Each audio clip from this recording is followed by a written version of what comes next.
بھائی سب کچھ مل گیا، 18,000 عالم دیکھ رہے ہیں، اللہ کے ولی ہو گئے، اب خدمت کی کیا ضرورت؟ اب خدمت میں اسی لیے لگے ہوئے ہیں کہ جتنی خدمت کروں گا اتنا ہی میرا مرتبہ اور بلند ہوتا جائے گا۔ لے کر کے گئے مکہ مکرمہ، کہا میں نے تمہیں خدا تک پہنچا دیا، آواز آئی معین الدین تم ہمارے دین کے معین ہو، میں نے تمہیں قبول کیا، مانگو کیا مانگتے ہو؟ کہا مولا میرے سلسلے میں جو مرید ہوں انہیں تو بخش دے۔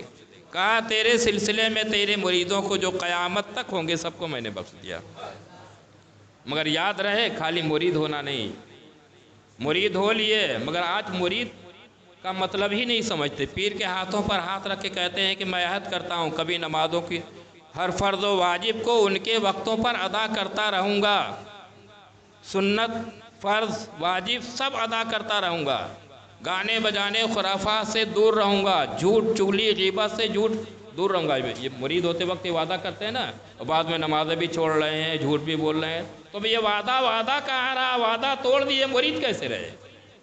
جو سچا مرید ہو یعنی جو عہد کرے اپنے پیر سے، اسی پیر پر قائم رہے، اس کے لیے غیب سے خانہ کعبہ میں بشارت آئی، معین الدین قیامت تک تمہارے سلسلے میں داخل ہونے والے مریدوں کو میں نے بخش دیا۔ مدینہ منورہ پہنچے، کہا سلام کرو، آپ نے سلام کیا، الصلاۃ والسلام علیک یا سیدی یا رسول اللہ۔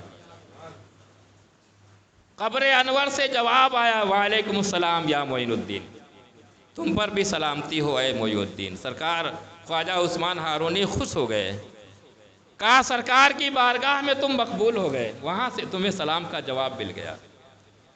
کہتے ہیں نبی مر کے مٹی میں مل گئے معاذ اللہ۔